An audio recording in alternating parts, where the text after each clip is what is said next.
In Nigeria, the chairman of the Economic and Financial Crimes Commission, Ola Olukoyede, has revealed that the anti-graft agency uncovered how a religious sect in Nigeria is laundering money for terrorists. This was as he also revealed that another religious body was found to be protecting a money launderer after some money suspected to have been laundered was traced to the organization's bank account. The FCC boss made the revelation on Wednesday at the Musa Hardoa Center in Abuja during a one-day dialogue on youth, religion, and the fight against corruption. He noted that religious organizations, institutions, sects, and bodies have been found culpable of money laundering. Let's now tell you that the Delta State Governor in southern Nigeria, Sheriff Oborewori, has suspended the State Commissioner for Agriculture and Natural Resources, Amon Perekebena Perez, over alleged infractions in the implementation of the Greenhouse Project by the State Ministry of Agriculture and Natural Resources. The governor also approved the permanent secretary in the State Ministry of Agriculture and Natural Resources, Bennett Ezon Abodiagama, to immediately proceed on compulsory leave. Also ordered to proceed on compulsory leave are Engineer Oki Priowe Etanreke, Assistant Director, Agricultural Engineering, and Gabriel Idatecheko, Chief Accountant in the ministry. The suspension followed media reports accusing the suspended Commissioner for Agriculture of reportedly transferring ministry funds to private accounts in connivance with the permanent secretary. In that light, Nigeria has moved 5 places up to rank 145 out of the 180 countries assessed in the 2023 Corruption Perception Index released in Abuja.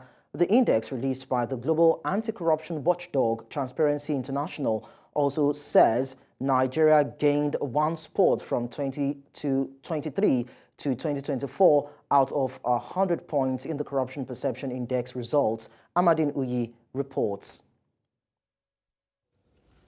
With a promise to fight corruption, President Bola Tinubu has not been shy to rattle the big players in Nigeria's political space. The questioning of a former Minister of Humanitarian Affairs, the sack of the Chief Executive Officer of Nigeria's National Social Investment Program Agency, including the suspension of the current Minister of Humanitarian Affairs over corruption allegations, it seems the current government is determined to match its words with action. Thus, the release of the 2023 Corruption Perception Index reports by International Transparency Watchdog is one event that many has looked up to. The country director of Transparency International in Nigeria maintains that the organization is not partisan and has no interest in politics. Thus, its reports should be taken more seriously. We are not politicians. We are not opposition, people. We are interested in seeing our country progress because corruption has done incredible damage to our reputation, to our country. The level of insecurity we see is associated with also the corruption. Though the report indicates that Nigeria has improved slightly, several stakeholders think it is not yet time to rejoice, as there is still much more to be done to improve the public perception of corruption in the country. Public office holders in Nigeria have failed to show empathy or concern for citizens' plight. Rather, we have seen wasteful appropriation and approval of billions of naira for luxury items. The Nigerian judiciary was expected to display independence and dispatch justice transparently, as well as in equity and fairness. However, different conflicting rulings by the different courts have questioned the independence and integrity of the judiciary as an institution. Some of them highlight recommendations to improve citizens' perception to the war against corruption. We are recommending that the independence of the Nigerian justice system needs to be strengthened to shield it from interference. Merit-based promotion and appointment should be carried out rather than political appointments. This will help win back the trust of the citizens in the judiciary. It is important that government take necessary steps to block leakages, to ensure that people that are given trust leadership did not abuse offices. The greatest antidote to anti-corruption is openness and transparency. And numerous public institutions in Nigeria are yet to fully comply with the Freedom of Information Act, the Open Government Partnership, the Transparency and Integrity Index, and other international commitments Nigeria has signed on to. Nigeria moved 5 places up to the rank of 145 out of 180 countries assessed. It also gained 1 point added to its previous 24 out of the 100 maximum points in the 2023 CPI results. In Abuja for News Central, I am Amadin Uyi. To further discuss this, I'm being joined by the Executive Director, Make a Difference, Lemi Ugebe.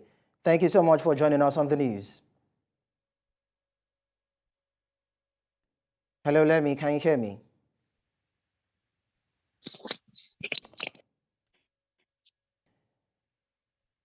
Hello, Lemi. We're actually waiting to hear from you. We know that you're online already.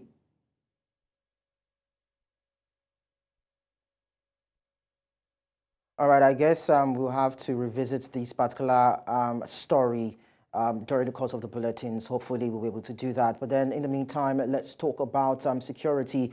Gunmen who kidnapped the pupils and teachers of the Apostolic School in Ekiti, southwest Nigeria, have contacted their parents and demanded a 10 million naira ransom for each of them. The school bus conveying the pupils and teachers, including the driver, was seized at about 5 p.m. on Monday at Ekiti in the area of the state. According to investigations, 6 of the pupils, 3 teachers, and the bus driver were kidnapped and taken to the forest.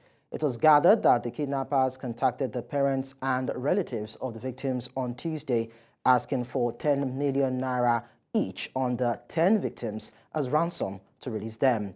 The incident happened the same day when gunmen shot dead 2 traditional rulers in Okiako areas of Ikole local government area of the state.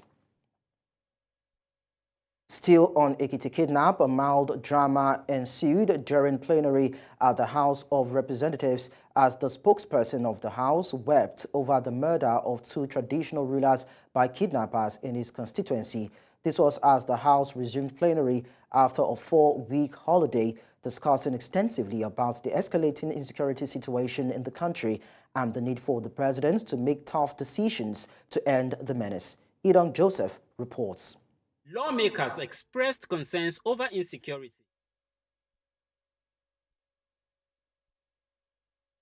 In our subsequent bulletins also, but then in the meantime, the Senate has invited the service chiefs in the country for an interaction concerning the rising spate of insecurity in the country. After a closed-door meeting that lasted for over 3 hours, the Senate expressed condemnation for the increasing incidents of kidnappings, banditry, and the brutal murder of innocent citizens by criminals. Senate leader Michael Bamidele Okpeyemi disclosed that the motion on insecurity had been sponsored by all 109 senators due to its critical importance. In its remarks, Senate President Godswill Akpabio lamented the continuous occurrences of banditry and kidnappings, highlighting the concerning development of intermediaries getting involved in ransom collection on behalf of the kidnappers. He strongly denounced the recent attacks by bandits in Plateau State and the gas explosion in Ibadan, the Oyo State capital. Now, the governor of Oyo State in the southwestern part of Nigeria, Seyi Makinde, said the establishment of state police in the country is an idea whose time has come.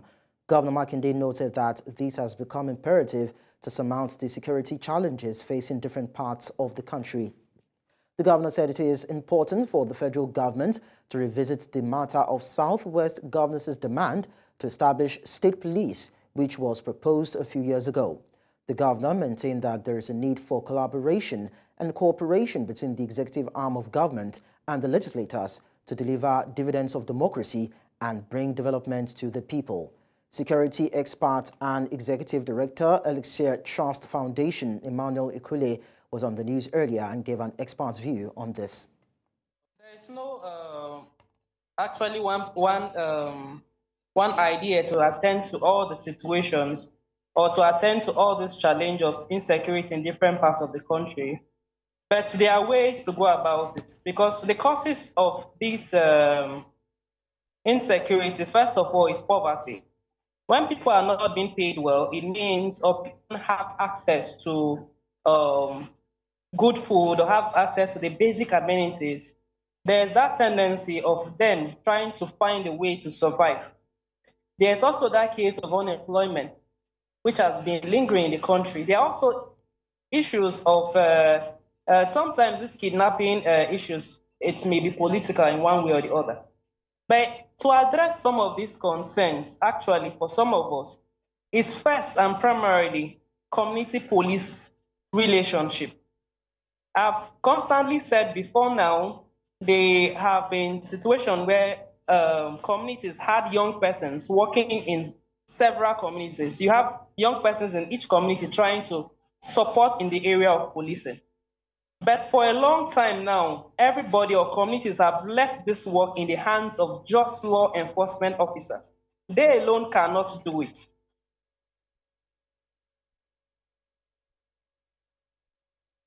We now go back to the 2023 Corruption Perception Index report, where we told you that Nigeria now ranks 145 out of 180 countries. That report was actually put forward by the anti-corruption watchdog Transparency International. So to further discuss this, I'm being joined by the Executive Director, Make a Difference, Lemi Ugebe. Lemi Ugebe, finally we're able to have correspondence with you. Thank you so much for joining us. Thank you for having me. So do you feel encouraged by this latest ranking that Nigeria finally is doing something right about tackling corruption, and probably the dividends is paying off, or probably this is just a fluke for you? Well, we've just moved 5 places, but marginally with just 1 point. Last year we had 24 points. This year we now have 25 points, and the reasons are actually not far-fetched. I would say that we can do more, we can do better, but the government is not 1 year old yet. So with some of the steps it's taking, we can understand why there is a 1 point marginal increase, improvement. Remember, it's corruption perception index. That means, what are we doing to improve on this index, on this perception index? We've seen the president, the government under the presidency of Bola Ahmed Tinubu take steps to at least suspend one of his ministers, suspend the woman in charge of the social intervention program, take certain steps.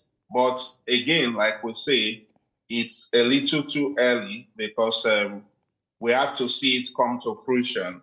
I'll give you an example. We've had a habit as a country, as a people, where a lot of arrests are done, a lot of probes are conducted, and it ends up not seeing the light of the day. For instance, if we talk about the Humanitarian Affairs Ministry, and we talk particularly about the situation of the suspended minister, Betta Edu, you would wonder, if we are really serious about it, should we be taking forever to investigate and come to a conclusion? This is already like something gathering dust.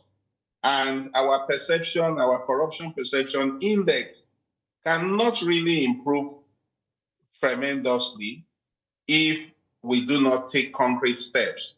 A suspension that an investigation is set up and it takes forever to come to a conclusion also affects the way our corruption perception rating is done. So I think that, yes, it's under 1 year.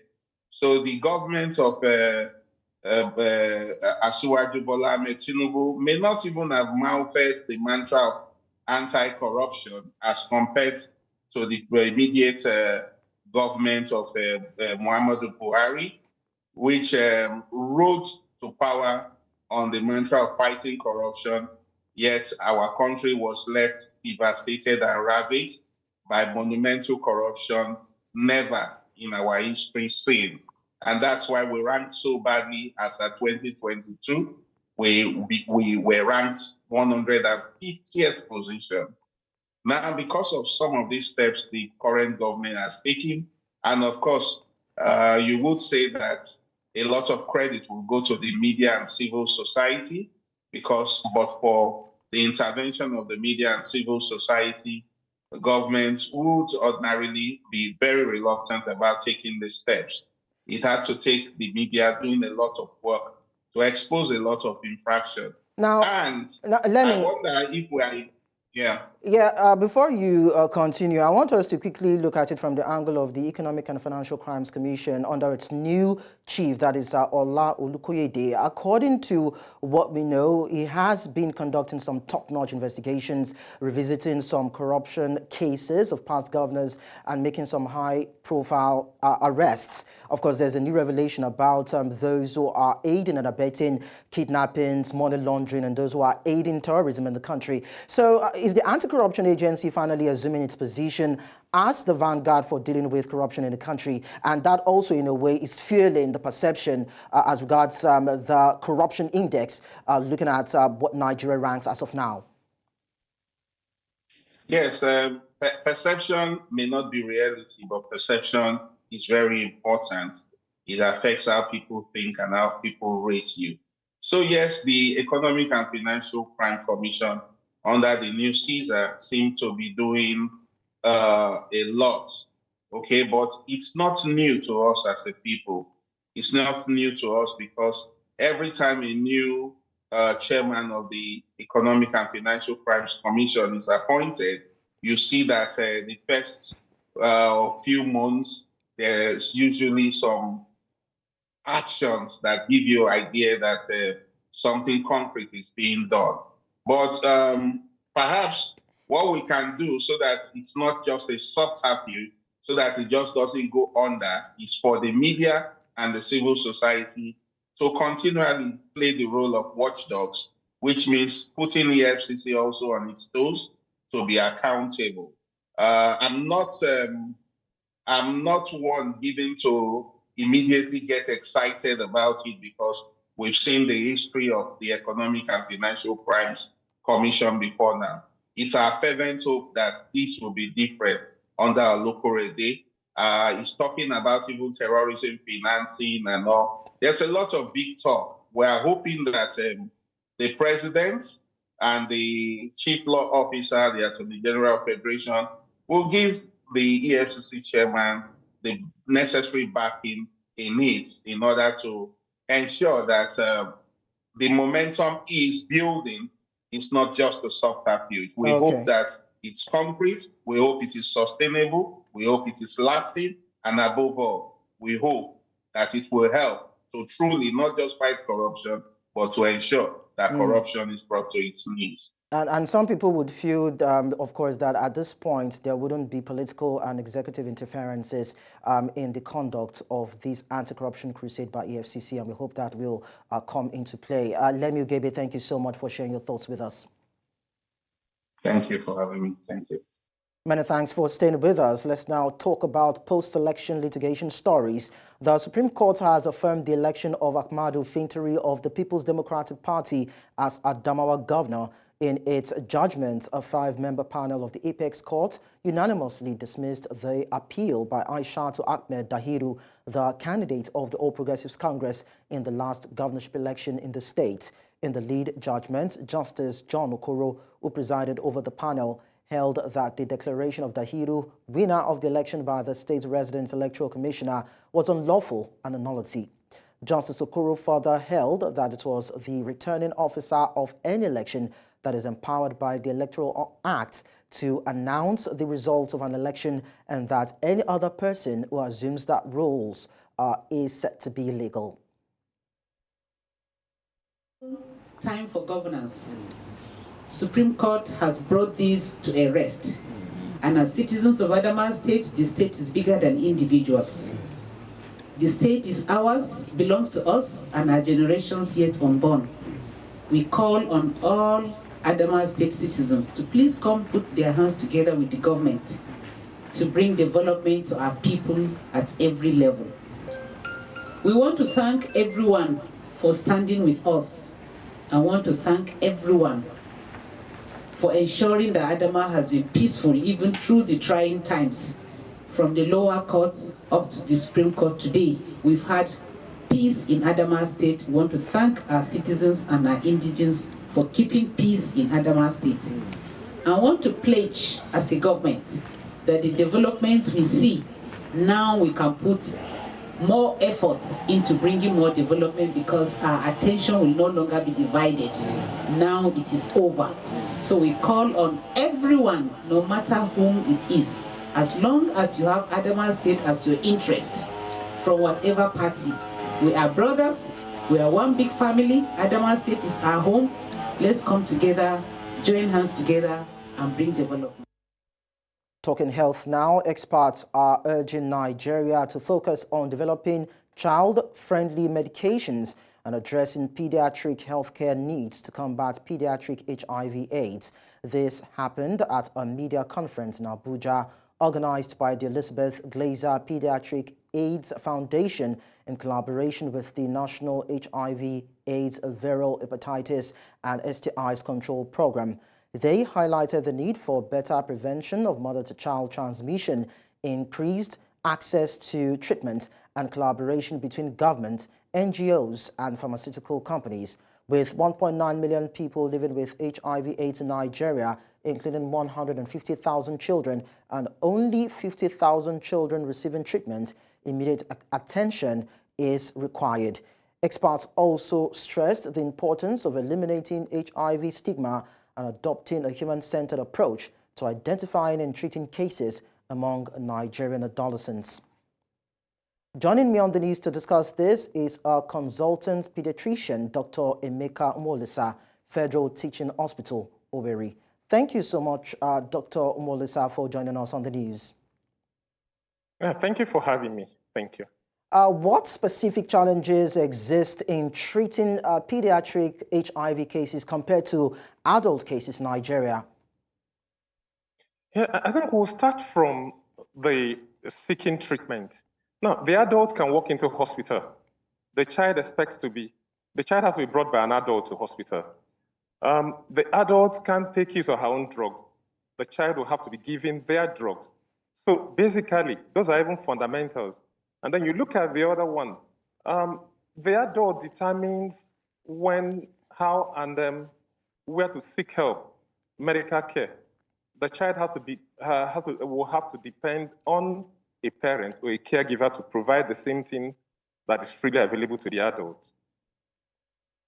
All right, so looking at what needs to be done at this point to ensure that there's adequate care for children, what research method would you subscribe to that you would say is needed to develop more child-friendly HIV medications and optimize dosing for the children?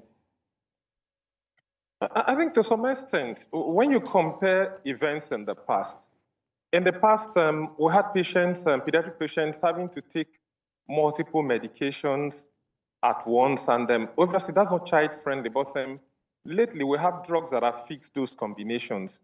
Fixed dose combination in the sense that you have one pill which contains numerous medications, and they are easy to crush, and they're easy to constitute into some of them pleasant-tasting medications that children can take.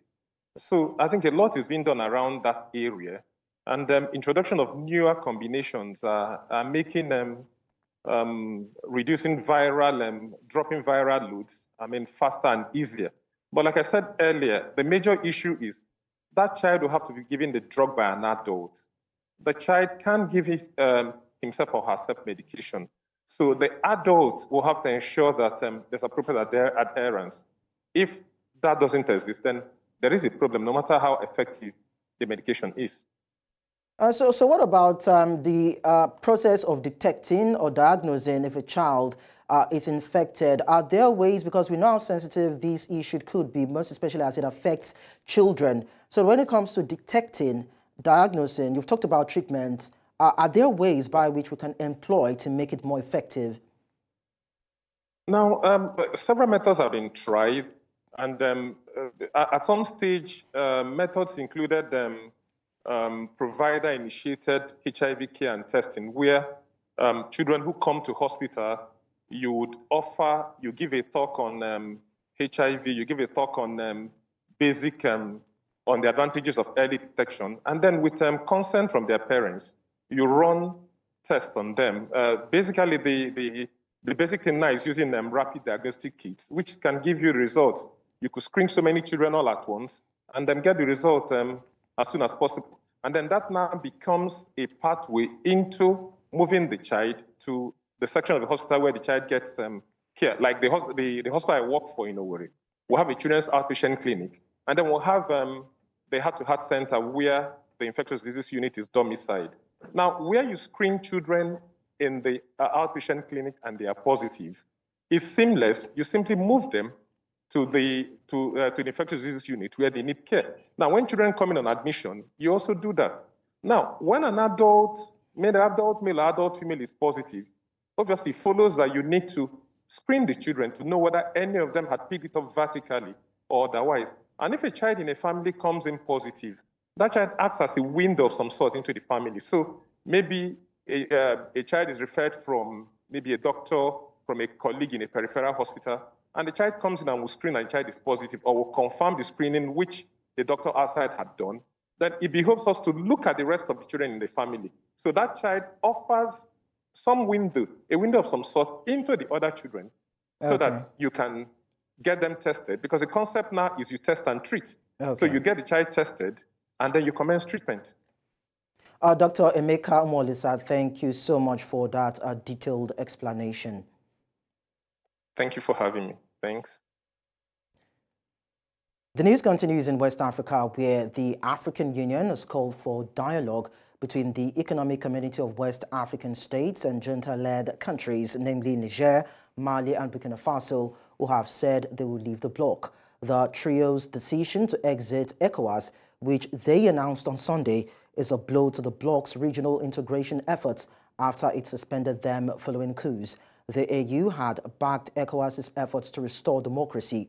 All three founding members of the bloc in 1975 were suspended from ECOWAS, with Niger and Mali facing heavy sanctions as the bloc tried to push for the early return of civilian governments with elections. The three nations have hardened their positions in recent months and joined forces in an alliance of Sahel states. Let's now tell you that after decades of progress against cholera, the disease has seen a global upsurge since 2021. More than 1 million people are thought to be infected with cholera every year. Afghanistan and Syria have suffered huge outbreaks, but in 2023, over half of the countries reporting cases were from Africa. Zambia is among the latest to battle its worst outbreak in decades, and its vaccination rollout is under pressure as stocks face increased global demand. To fight the disease, a raft of measures have been introduced by the government, including a ban on the digging of shallow wells and the selling of food in unhygienic conditions. In a speech earlier this month, President Hakainde Hichilema promised also to upgrade poorly planned informal settings and to prevent new ones from emerging.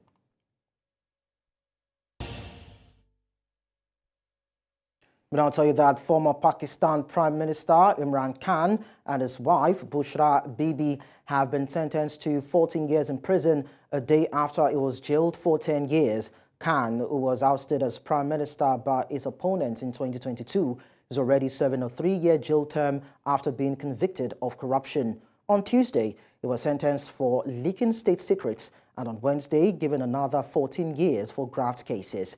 Khan has said the numerous cases against him are politically motivated. These latest convictions come just a week ahead of Pakistan's national elections on February 8, a vote where he's barred from standing. Joining us now to give a more insight to this is our international correspondent, Afia Hagen. Now, Afia, let's quickly look at the issue. How has Imran Khan taken such a fall from grace, most especially being a prime minister, being ousted by an opponent and having to now serve a jail term? Well, this all started when he was ousted by his opponents in 2022 when he was in office. Now, yesterday we saw him jailed. Today we have seen him jailed. He will serve these sentences concurrently. He was jailed for 10 years for what his opponents are saying is selling state secrets. He's also being jailed for receiving jewels, or what they say is receiving kickbacks, essentially from a Saudi Arabian family, for basically committing fraud in office. That is what his opponents are saying. Now, Imran Khan is saying that this is all politically motivated, that he was convicted in what he calls a kangaroo court under duress, and this is all about him being prevented from being able to run in office. So one sentence was 10 years, the other sentence was 14 years, one served yesterday, one today, and he's also been ordered to pay a fine of 1.5 billion rupees, which is about $5.3 million, and he's been ordered to pay that to the court. But we know that Imran Khan was and has been and still remains, according to a Gallup poll that was conducted in January 2024, a hugely popular politician in Pakistan. And of course, you have this election coming up on February the 8th, which he now is prevented from running in because of these cases that have been brought against him and because he has been sentenced to jail time. Well, he said that this case is politically motivated against him. Now, were there no evidences presented in the so-called kangaroo court that he mentioned? Were evidences not presented to corroborate the allegations leveled against him, or why would he say that? And this is the other issue, as well as how factual or how true is the evidence that has been brought against him. Khan's sister was outside of court yesterday. She said there was confusion over what time that the verdict was supposed to start, whether his family were able to be in court as well. There's lots of things that he has been accused of, and I'll give you a bit of a rundown of them. You know, it's about selling or keeping state gifts received in office for personal profit. That's a jewelry set from the Crown Prince of Saudi Arabia, and of course, selling state secrets. Now, by saying that this is all set up by his opponents, that he was convicted in a kangaroo court, that also sheds a huge amount of doubt on that evidence that you speak of, the evidence that they have brought, if they have brought any at all. He said that he was convicted under duress as well. His wife, who he married in November 2018, has kept a relatively low profile in all of this, but she has been sentenced to prison time as well. Is Imran Khan now, is he someone that has political influence in this country that probably state actors might feel threatened about, and they would want to pull all the might that they can to ensure that they sideline him in the coming elections? I'm just looking at it from another angle. This is the thing. Imran Khan is a hugely popular politician. A Gallup poll that was conducted in January in this year, 2024, in the run-up to the February election, showed that he was still the most popular choice ahead of his two main opponents to be elected as the next prime minister or next president of Pakistan. Now, this is a very, very closely fought election that's going to happen on February the 8th. And his political opponents do have some currency to gain from him not being in power, for him not being the leader of the people. Like I said, a hugely popular politician that was against all the things that he's been accused of, corruption and all the rest. Now, I'm not saying that his opponents are corrupt in any way, shape or form, but it would definitely serve them to benefit from him not being able to run and for him not being in office. He was ousted from office in November 2022 by these corruption allegations. So his opponents, should they be involved, which he says they are, do have a lot to gain from him being removed and from him being prevented from running again. So what will be the winner, most especially the winner in this election? What will that person be facing? What will that person have to contend with? What are the major pertinent issues that it will have to deal with in the country? Well, Pakistan is a country at the moment that is full of confusion, that is full of hope in one way for the election, but also has crumbling infrastructure, huge socio-economic issues, like lots of countries have faced off the back of the pandemic. And also Pakistan, nearest neighbor is India. They are bitter rivals as well. So that rivalry continues. Whoever wins this election on the 8th of February inherits a country that is deeply divided. And that actually applies to many elections around the world. Remember, this year is a bumper year for elections. You have 2 billion people around the world who are eligible to vote in elections this year. We have the most elections taking place ever. Lots of countries are divided. Lots of countries are facing socioeconomic problems. So those are the problems that whoever wins on February the 8th will inherit, but they also will inherit the problem of Imran Khan. The fact that he's still very hugely popular and he's now being sentenced to time in prison, 10 years and 14 years, a lot of people will be on his side. And a lot of people will feel that, look, the person who should have been president, the person who should have been in charge, has been jailed, possibly by the winner of this election. Let's see how that's going to go down. So finally, could we see what happened to Imran Khan happen elsewhere? Oh, absolutely. You know, this could happen in any country that feels that a leader that could do too much for the people, who would be great in office, if their opponents feel that they are not going to gain enough by this person being in office, they could absolutely, you know, rig this kind of thing, have someone thrown in prison. It could happen in elections anywhere around the world. And remember, like I said, this is a big year for elections. So I think it's something that we have to keep an eye on.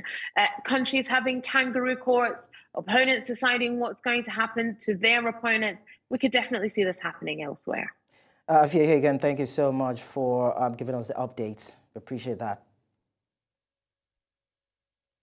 Let's move on now. Myanmar's National Defense and Security Council agreed on Wednesday to extend a state of emergency by 6 months, delaying elections the military has promised to hold.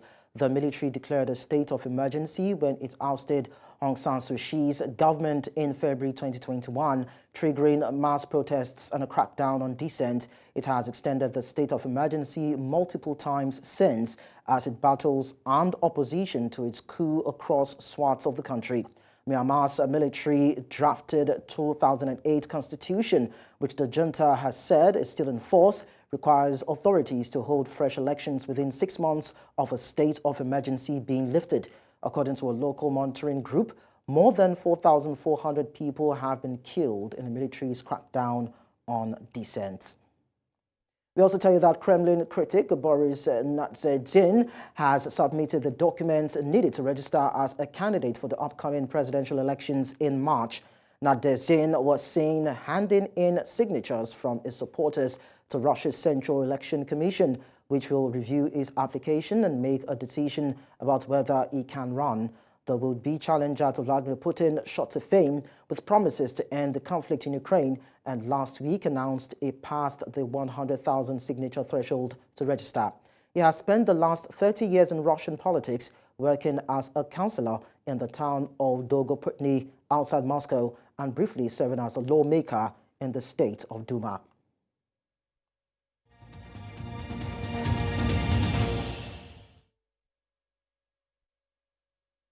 In business, according to Bloomberg reports, Dangote, Africa's largest refinery, will begin importing crude oil from the United States in February.